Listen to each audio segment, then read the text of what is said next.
feel like I've gotten this question so many times, but this week specifically, I had a couple of different comments and DMs asking, should I focus on paying down my debt or should I start investing if I haven't started investing yet? And of course, as with a lot of different things in the personal finance or financial literacy space, the answer is going to be it depends, right? It depends on a lot of different things. But I would say specifically, it depends on two things: the type of debt that you have and the interest rate on that debt that you have, right? Those are two key things that you need to look at, right? And I would also say that the reason why the type of debt matters, a lot of people don't pay attention to this at all, but it's actually really important. Is if you pay attention to what type of debt you have, you'll notice when you look at the tax code, which yesterday on my live, I talked a lot about the tax code because somebody asked about taxes. But if you look at the tax code, you can see there are certain types of debt where the interest that you pay on that debt can be deducted off of your taxes. That right there is a key thing to look at because it's a sign that it might be what some people consider to be good debt. So in my case, when I was in my 20s, I had a lot of credit card debt across multiple different credit cards. The interest rates were like 22, 25, 27%, really high interest rates, right? Credit card debt is not going to be considered something that I could write off or deduct on my taxes. Okay. The credit card debt that I have, it's just personal spending that I was doing when I was in college or that I was doing at that time, credit card debt that I carried from month to month, and the interest fees that I paid on that credit card debt were not something that I could write off on my taxes.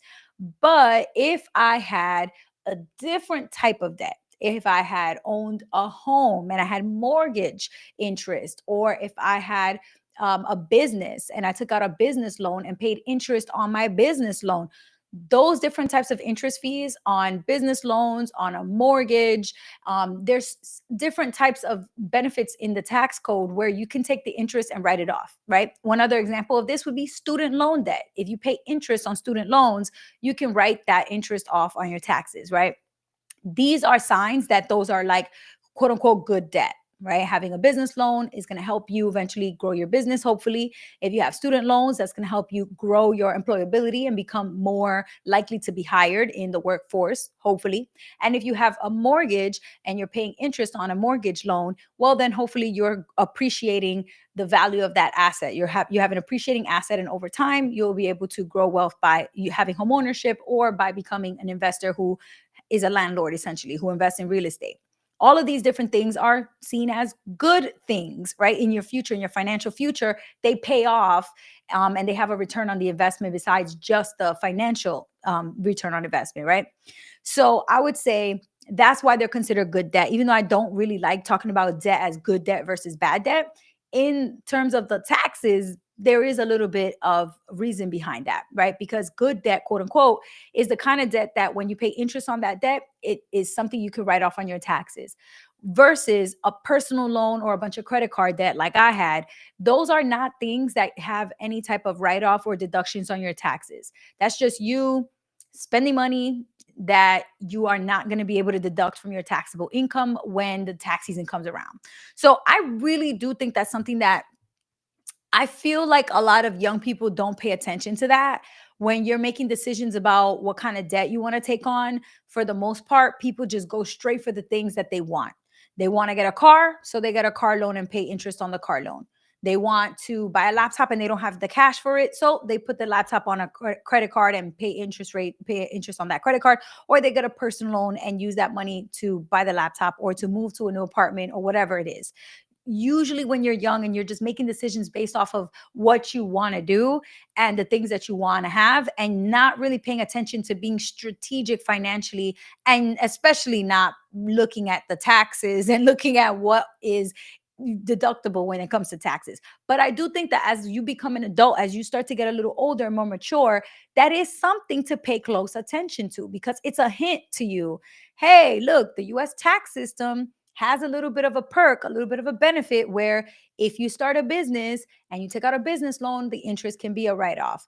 And actually, not even just the business loan, but other things for business too. So, for example, if you have a business and you need a vehicle to operate that business, right? Maybe it's you're using a vehicle strictly for business.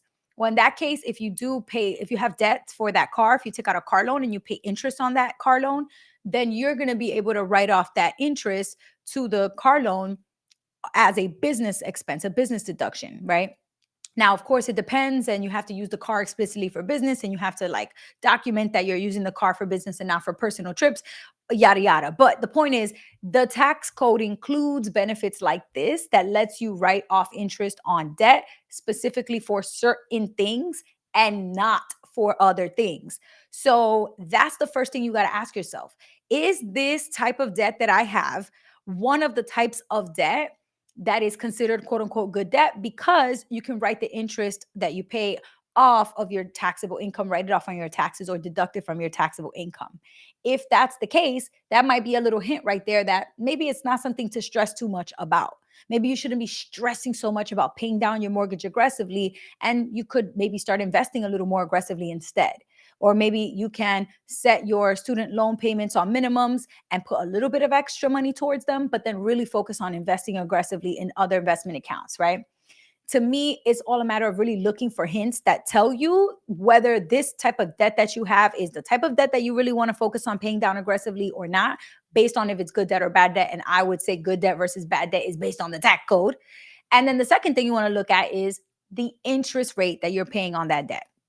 You're really, in a very rare instance, are you going to find a situation where you could borrow a lot of money and not pay any interest fees at all for borrowing that money.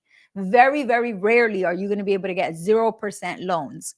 So it's super important to pay attention to the interest rate that you're paying to borrow that money, whether that is a credit card, whether that's a personal loan, a mortgage loan, a car loan, a student loan, a business loan, whatever type of loan. When you're borrowing money for whatever reason, you got to look at the interest rate that you're paying. And the way that you want to look at the interest rate and evaluate it is it's going to be a percentage. So that means every $100 that you're borrowing, you're going to add that number in front of the percent sign. So if it's 7%, then every $100, you're going to pay them back 107. And that's just on an annual calculation basis, right? But it's per year. So if you take 3 years to pay it back, you're going to pay $7 for every 100 that you borrowed for 3 years in a row. So that $100, if you take 3 years to pay it back, you're going to end up paying $121. And that's not even including late fees or anything like that. That's just the interest. So you have to be really, really clear on the interest and what percentage is that interest. Once you know that, you could compare it to see, does it make sense for me to aggressively pay down that debt because of the interest rate, or is the interest rate a little bit lower, letting me kind of not worry too much about it and allowing me to focus all my attention and my energy on investing aggressively? So I would say the rule of thumb that I've read over and over and over again in a lot of books is usually about 6%. And that's usually because when you look at the interest rate that you get from the stock market, let's say it's 9 or 10% after inflation and after taxes, you're probably not going to actually keep 8, 9, or 10%. You're going to get a little bit less than that. So you have to make sure you keep in mind that, you're going to get a little bit less than whatever that average return of your investments or the performance of your investments would be. And if you're paying 6% or less, well, then in that case, the math kind of makes a little bit of sense. So if you get 10% average return over 10 or 20 years, and then you take off 2% for inflation or 3% for inflation and a couple of percentage for taxes too, unless you're in a tax advantaged account, then you'll probably end up at like 7 or 8% or maybe 6 or 7%. So if you're paying 4 or 5% interest on debt, but you're making 7, 8%, then that makes sense because there's a little bit of profit that you get to actually keep. So at the end of the day, that's the math of it. And when I'm talking to students, I always like to explain to them that with debt, you're paying a certain percent interest on every 100 that you borrow. Whereas with investments, you're gaining a certain percent of return for every 100 that you invest. So you have to basically look at that math. If I have $100 and I'm paying 6% interest on a loan to borrow $100, but then I have $100 invested and I'm getting 10%, well, then 10 comes in, but then 7 goes out or 6 goes out to the debt. So there's a difference that is a positive difference versus if I make 10% for my investment. So I have $100 and I make 10%, that's 110. But then if I borrow $100 and they charge me 22%, even though I have 110, I now have to subtract the 10, give it to them, and another 12 because they're charging me 22%. So that is not a really good way to consider your investing to be something you should prioritize. If you're paying 22% interest, it probably does not make sense to focus on aggressively investing, because the interest rate you're paying on those credit cards or on those loans that are really high interest rate are not going to make it worthwhile when you do the math, even if you do make 10% or 15% on your investments. So at the end of the day, it is pretty much going to be a math problem. But I would also say, don't sleep on the fact that you have to pay attention to what type of debt it is also, right? A mortgage or a business or student loans, those are generally going to be things that come with lower interest rates and better borrowing terms that you can refinance and, get even better deals as interest rates drop, which, quote unquote, fingers crossed, they're supposed to be dropping interest rates soon, but the Federal Reserve hasn't done that for a couple of months, for almost a year. But once the Federal Reserve starts dropping interest rates, then you're going to be able to refinance and get even lower rates, right? So that is one of the reasons why a lot of people choose not to focus too much on aggressively paying their debt, because they rather invest aggressively, grow their money, and then pay a low interest rate. So I talked a little bit about this on my live yesterday, and I gave the example of rich people who are, multimillionaires or billionaires, who will have a house or a mansion, and then they still have a mortgage on it. Even though they can afford to pay outright in cash, they don't, because they would rather borrow and pay a low interest rate on that while investing their money instead of giving it to the bank to buy a house.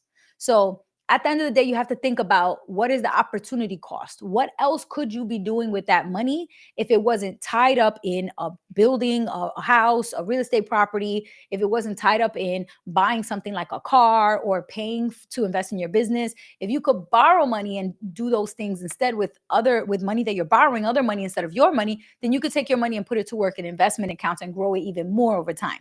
So at the end of the day, that's what you have to ask yourself. What do I want to focus on? What is my priority? And what's the interest rate and what type of debt, right? If it's 6% or less, most financial experts and most resources like books and blogs and podcasts and stuff will tell you, don't worry too much about it. If it's 6% or less, just put the minimum payments, ride those minimum payments, and focus all your extra money on investing aggressively, because over 10 or 15 years, it's going to pay off way more than at that 6% rate. So the math is mathing in that case. But I do understand a lot of people have emotional connections. They don't want to be in debt. They don't want to have monthly payments.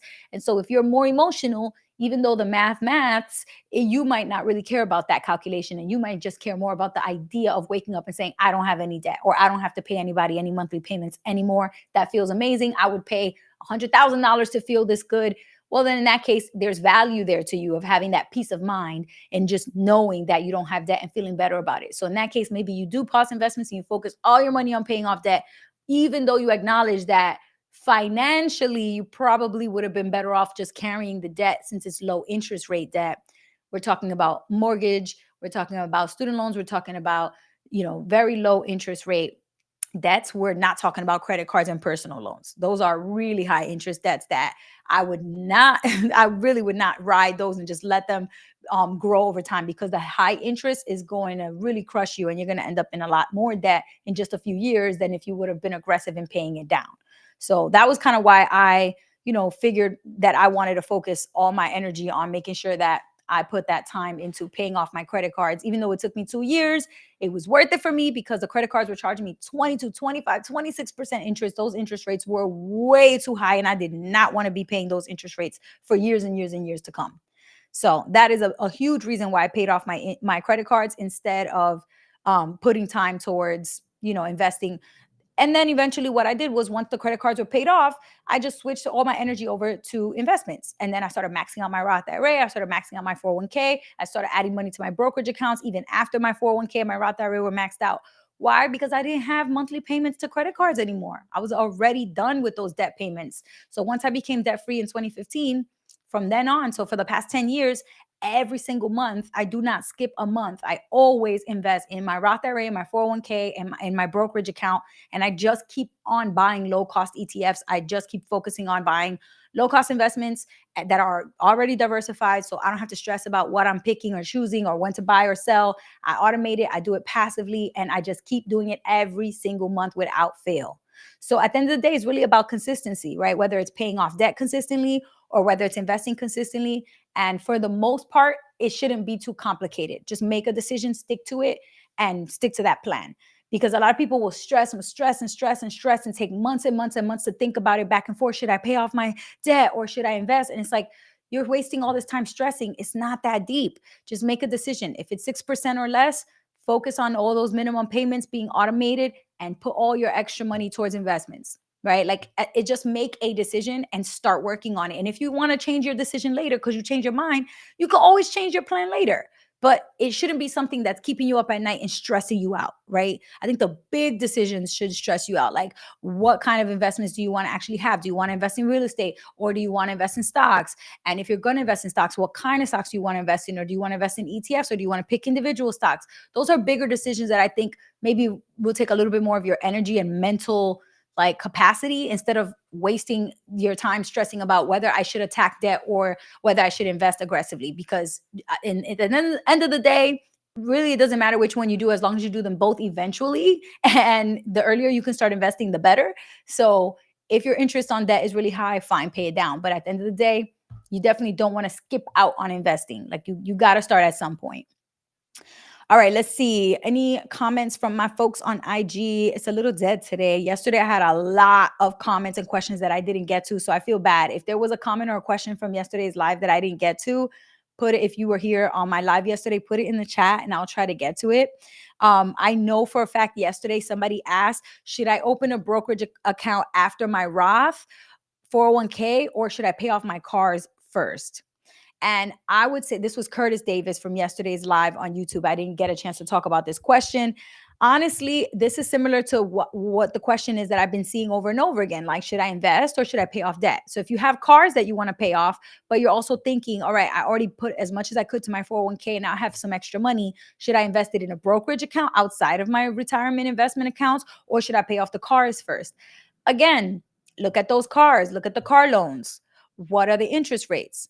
Are those cars personal cars? Or are they being used for business?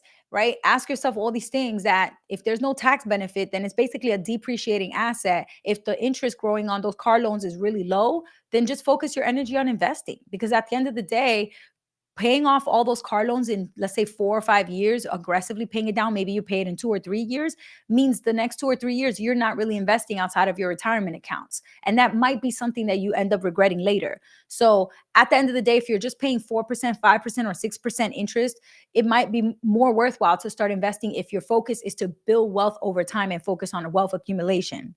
But if your focus is on waking up tomorrow and saying, I don't have a car payment, woohoo, it feels amazing to not have a car payment no more. Okay, well, in that case, be aggressive for a year or two, pay off the cars, and then go back to investing.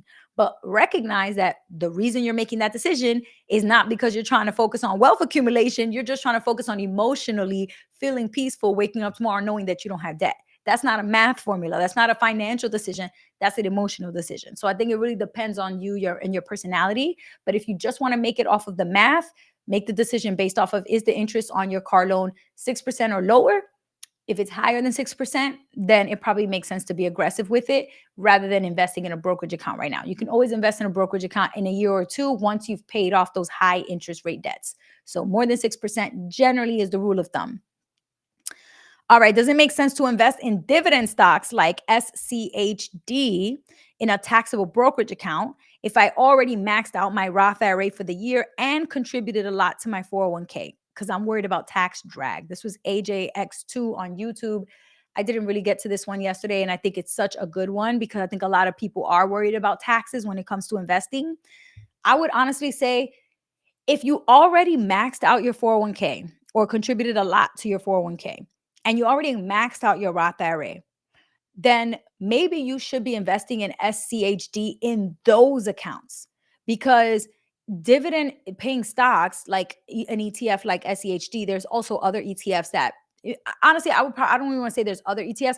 I don't think you're going to find an ETF that doesn't pay any dividends at all because most ETFs, almost all ETFs invest in stocks. They're equity investments, which means that you have a bunch of stocks in one portfolio, in one group.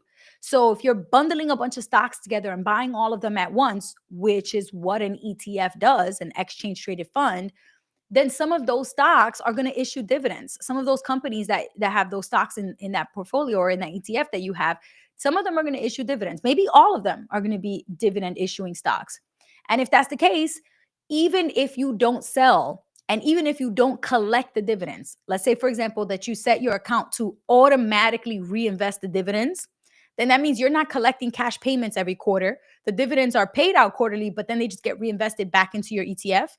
You still get taxed when the ETF pays out the dividend, not when you collect it. So this is a really key thing. A lot of people think, oh, but I'll just put reinvest dividends and I won't have to worry about paying any taxes on it because I'm not collecting it. That is only true in a tax advantage retirement account, like a Roth IRA or a traditional IRA or a 401k. Those types of retirement accounts that are tax advantaged, you don't got to worry about any tax implications, even if dividends are being paid out quarterly, even if there's distributions or whatever, what have you, with index funds or mutual funds or ETFs. But you're talking about buying it inside of a brokerage account. And again, you sound like you're in a good situation. You contributed a lot to your 401k, you maxed out your Roth IRA, and now you have a brokerage account that you're investing in. So if you're worried because there's a lot of dividends, look at the past, like the historical performance of the ETF that you're looking at. And look, has it paid? Is it a high dividend paying ETF? Is there a lot of dividends? Are they often? Does it really trigger a lot of taxes for investors that hold this ETF? And if so, then maybe that's the type of ETF that you should have inside of a tax advantage account like your 401k or your Roth IRA.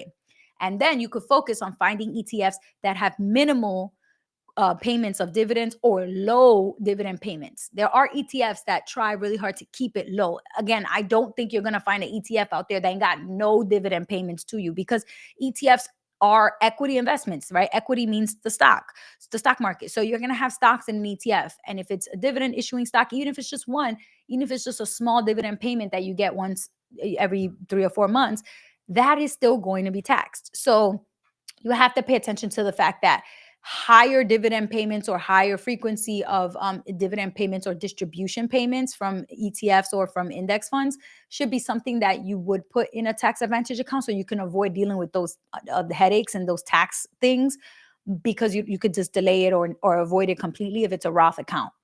But if it's not that big of a deal, honestly, I wouldn't worry too much about this, having it in a brokerage account, because even if you're collecting a lot of dividends, it's a good problem to have that you're paying taxes while investing. Like, a lot of people go, oh, I don't want to invest because I don't want to have to pay taxes. Well, then you don't want to make profit. Profit is going to be taxed. It's called capital gains. If you don't make any capital gains, then you don't have to pay any capital gains tax. But then you don't make any capital gains. So if you're not growing your money, if you're not making any profit, then that sucks. You're basically letting your money lose its value against inflation every single year. That's the worst problem you could have.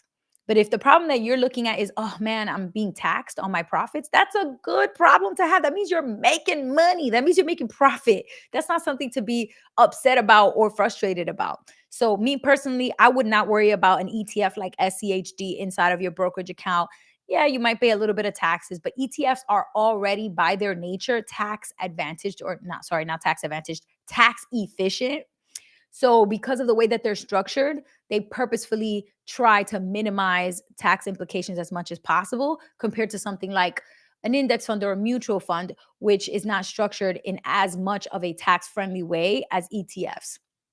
Now, the reason why that is because index funds are a certain type of mutual fund, and mutual funds and index funds all have distributions, which means that sometimes an investor who owns that mutual fund or index fund might sell their shares back to the mutual fund company. And if they do that, then the mutual fund company has to rebuy back those shares and then reallocate the money in the fund. And at the end of the day, they calculate what's called the net asset value, the NAV. And when they recalculate that, that might mean that there's a payment that goes out to the investors or to the fund. Because you're an owner of shares of that fund, that distribution means that you have a taxable event. So even if you didn't sell anything, you might have taxable events while holding index funds and ETFs, or sorry, index funds and mutual funds. Versus with ETFs, they are structured a little bit differently. So if you own an ETF share and you want to buy it or sell it, you're buying it and selling it from another investor who's also buying and selling on the stock market exchange. You're not buying and selling it to and from a mutual fund company. When you buy a mutual fund share, you buy it from a mutual fund company. When you buy an index fund share, you buy it from a mutual fund company. But that's not true for ETFs. You buy ETFs just like you buy stocks. You buy it on the market exchange, just like you buy or sell stocks from one investor to another. So mutual funds and index funds, they're clunky, they're old school, they function differently, they're structured differently, and they move differently. The way that the assets are managed is different, the way it's calculated is different, and how much you can buy and sell on the stock market exchange each day is very different. You can only buy or sell once per day. You can only trade once per day with index funds and mutual funds because they're a little more old school. Whereas ETFs are kind of like the younger, cooler, younger sister, younger cousin, right? ETFs are a little bit sexier, they're a little bit younger, edgier, and cooler. You can move them as many times as you want, buy and sell and trade on the stock exchange all throughout the day, as long as the stock market's open, because you're buying and selling from investors to other investors, just like stocks. Whereas mutual funds and index funds, again, you got to buy and sell from an investor back to the mutual fund company or from the mutual fund company to the investor. So it's just a little bit different. And that's why it's not as tax efficient, because the mutual fund company might do distributions throughout the year, even though you didn't sell. Whereas with an ETF, that wouldn't happen as often because it's more tax friendly, it's more tax efficient. So that's what I would say. And I would definitely focus on just growing as much money in your brokerage account as you can. And if you're really worried about taxes, then specifically research which ETFs have low or minimal dividend payouts. But I wouldn't necessarily avoid buying ETFs in your brokerage account just because you're going to be taxed. Remember, being taxed on profits is a good thing. It means that you're making profit. All right, that was a really good question yesterday from AJX2 on YouTube. We have another one that is this is a comment from Curtis Davis from YouTube yesterday, because I talked about how this person wanted to take money out of their 401k in order to pay off cars. And Curtis Davis said, last time I borrowed 15K from my 401k, I owed the IRS $7,000. It's not worth it. So yeah, there you go. This is why I said I wouldn't borrow money from my 401k.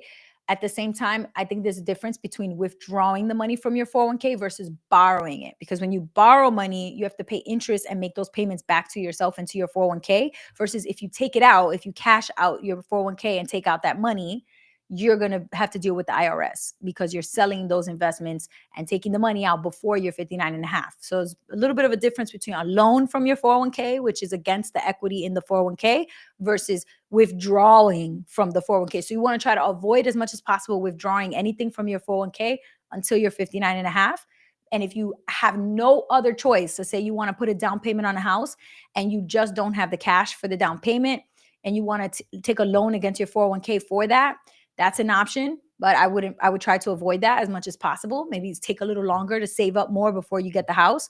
And then also Roth IRA. If you have a Roth IRA, there's an exclusion that allows you to take $10,000 of gains, of profit from your Roth IRA account and use that towards your first time home purchase. So those are options that you have, which would not hurt you when it comes to taxes and the IRS. So I always think it's important to know those rules, because a lot of people don't realize they have those options. And hey, that's a really nice thing to fall back on if you're stressing out and you're trying to find money for an investment. Know that some of these investment accounts, even though they're for retirement, they do have some special perks and advantages, but you gotta know the pros and cons. You definitely want to know the implications of taking a loan against your 401k or withdrawing money from your Roth IRA. Is it allowed or not? Or is it an exclusion or not? Or like a qualified distribution is what it's called. All right, XL on YouTube said, what's your ethnicity? Oh, you need to go back and watch my video. Oh my gosh, I should just post a new one because it's been a minute. But I have a video from years ago on my channel where I answered like 25 questions from my subscribers and followers. And a bunch of those questions were like, how old are you? Where are you from? Where'd you grow up? What's your ethnicity? Where'd you go to school? All those kinds of questions, more personal questions. My parents are from Dominican Republic. I was born and raised in Brooklyn, New York. I'm Dominican American. And I am from New York City, born and raised, but I live in Miami now. All of those things definitely inform my, I guess, ethnic identity. All right, AA_souls on Instagram said, I'm a complete novice, but I'm grateful for your expertise and sharing, absorbing as much as I can. Thank you so much for tuning in on IG. If there are questions that you have. If you're watching a live and you're like, okay, I'm interested, but I'm a little confused. What is she talking about? Just drop a question. I honestly don't think there is a single question that I've ever looked at that have been like, why would they ask that question? There's no such thing as a dumb question, like for real. And I have some videos on my YouTube channel that break things down even so much to the basics, literally like what is a stock and like what is compounding, because people talk about these things and they just expect you to know what the hell this stuff means when most of us didn't learn any of this in school.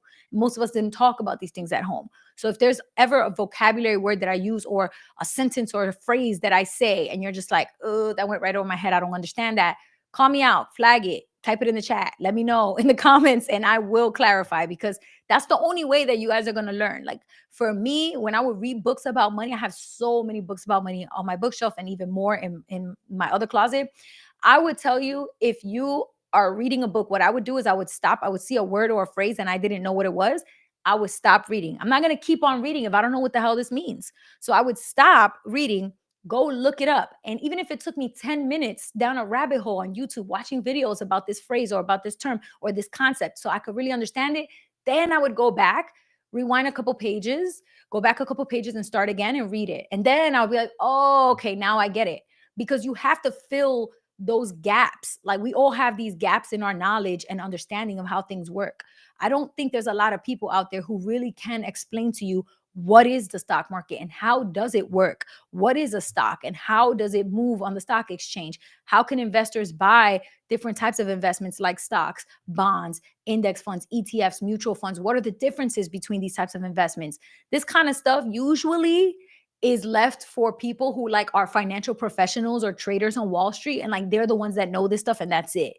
So average everyday people like us usually don't know what this stuff means, and that's why we got to work extra hard to understand it, because no one's just going to like come over and explain it to you randomly. So don't feel like any type of way if I'm talking about a topic where I say something and you have to explain or ask me to explain it.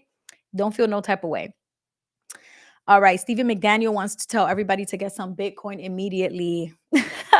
Everybody who comes in the chat talking about Bitcoin and crypto. Look, I have nothing against Bitcoin and crypto, but if that's what you're passionate about, then put your money there.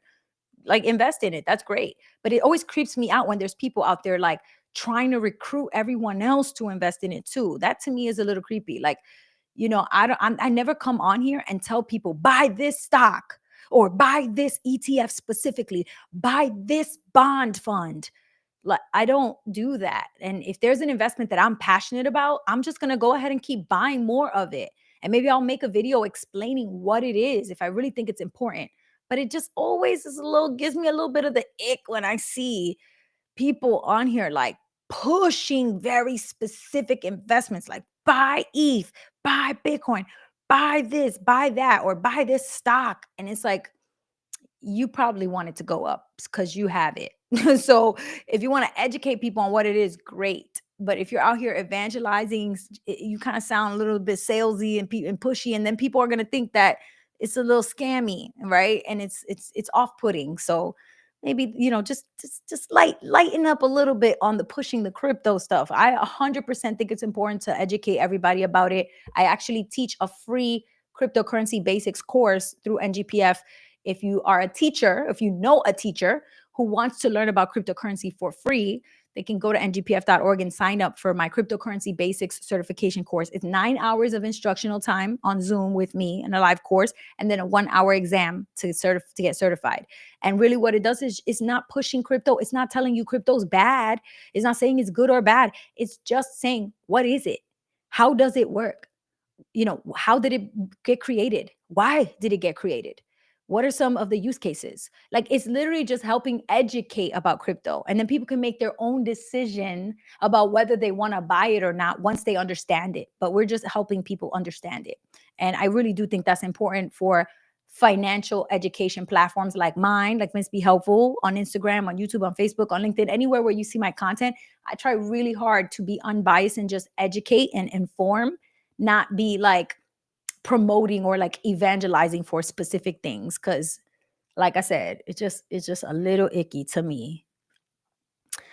All right, let's see. Would you recommend accepting a government job offer for 30K less annually than your current job, but with better retirement and better benefits.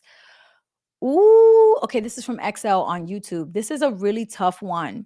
I would say you have to look, first of all, look at the full package. When it comes to work, first of all, if you don't know Mandy Money, that's my girl. Go follow her. She has a podcast called Brown Ambition. She has a program called Mandy Money Makers, where she helps, in particular, women to navigate career decisions that they're making. But all of her content you can watch, and it's great. And what she taught me about negotiating or comparing two job offers is that you really have to look at the full package. You cannot look at the financial package only, because work and jobs that we do and places of employment that we go to, they are much more than just a source of income. Yes, mainly and primarily they're a source of income, but that's not the only thing. There, it's also part of your lifestyle. It's part of your everyday routine, right? And there's so many other things besides your pay that you have to like or you might dislike about your job, right? What is the schedule? What's the start time and end time? Is there any flexibility within your work schedule, week to week or month to month or day by day? Are there any days where you can leave early or where you could start later and leave later, or you could start earlier and then leave earlier? Like, if those are things that make a big difference to you because maybe you have small children at home, or you're about to grow your family, or you're about to support your parents, we all have such robust lives and there's so much going on in our lives. Some people are parenting their parents, some people are parenting their kids, some people are about to get married, some people are buying real estate, some people are, they have a bunch of pets. I mean, everybody's life is so specific and unique to them that you have to look at your full situation before you make a decision about a job. Because if you just only make the decision about a job based on the money, and then you get there and the schedule sucks and the type of tasks that you're doing suck, and the people that you work with don't support you and they suck, then it doesn't matter if you make 30K more or 30K less. You're not gonna last in that job, and you're gonna be resentful. You're gonna be mad at yourself. You're gonna be depressed. You're gonna wish you had never left the other job. You're gonna wanna find a new job as quickly as possible. Day by day, you're gonna be a little depressed, right? So I really do encourage you to look at the full package and the full detail by detail breakdown of what is this job experience going to look like, not just the retirement benefits and the salary and compensation package. That's one part of it. Put that in one line. But on the next line, put people that I work with. On the next line, what's the company culture? Is it toxic? Is it not? Is it supportive? Next line, vacation policy. Can I take sick days? Next line, healthcare. Next line, all those things, right? Daily schedule, my responsibilities and tasks, like who am I reporting to? Who reports to me? Do I have any people on my team that I manage? Like, all those things are going to create your day to day lived experience, which is what matters the most, not just like the number of dollars that you're being paid. Yes, that's important, of course, but it's not something that you are looking at every single day. What you're looking at every day is the work that you have to do, the emails that you have to send, the tasks you have to check off your to-do list, the people that you have to meet with and check in with and manage. Those are the day in and day out things that make your work, rather than only being like, oh, should I take it if it's less money but better benefits? Like, that's one aspect of the decision. That being said, I personally would not take a job that is going to give me a 30K pay cut, because there are some people out there who make 30K, period. Like 30K is their annual salary. So for you to lose 30K, unless you're locking in job security, that is a huge pay cut. And not only is it a huge pay cut, but you're saying accepting a government job for 30K less. Government jobs right now, I mean, in the past, I would always hear people saying government jobs are really good. They're so secure and safe. You have job security. You're not going nowhere. Once you get a good government job, you're good. I don't think we can say that anymore. We're seeing some of the highest rates of people leaving or being fired or being let go from government jobs across local government jobs, federal level government jobs, downsizing, cuts to different grant programs, different budgetary restraints, or like completely cutting departments. And the government restructure is really affecting a lot of jobs. So I don't even know if I would say, oh, you're going to take a big pay cut, but then you're going to be really good because you're going to have job security. That's not even something that we can say anymore or assume anymore. So me personally, I would say like red flag, 30K red flags. not 30K red flags. That's too much. That's doing too much. But a little, a little red flag there in terms of like dig deeper and find out what exactly does this job entail, and is it something that you're going to be happy doing day in and day out? Otherwise, not only are you going to be upset that the job sucks, but you're also going to be upset that you're making $30,000 less, all because you wanted a pension. I'm assuming is probably what you're being offered. All right, let's see. Any other comments from y'all over here on Instagram? If not, we're wrapping this up. Oh, A underscore soul said, yes, you got to do your research and interview them yourselves, not just about what value you can bring, but if it truly is the best fit for yourself and in alignment with your long-term goals. That is exactly right. That was literally exactly my point that I was trying to make, because huge, huge, huge, for you to make a decision like that, that's going to affect your day by day life.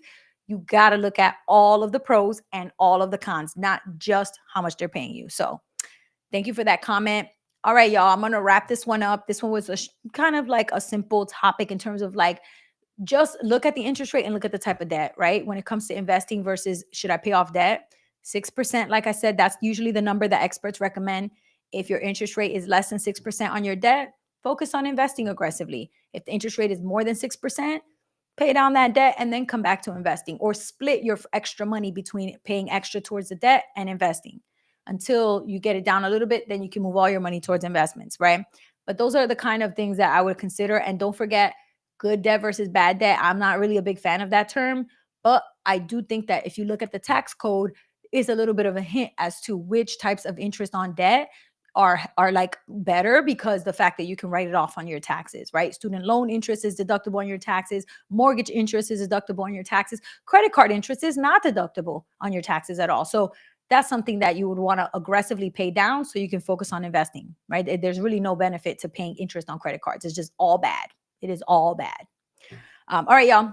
Have a great night. And if you have a question that I didn't get to, or a comment or a topic that you want me to address in my next live, which will be tomorrow, then drop it in a comment under one of my videos anywhere on any of the platforms that I'm on, or you can DM me on Instagram, because I do check it pretty much every day. If you send me a DM with a question, I will see it and I will address it in my live tomorrow.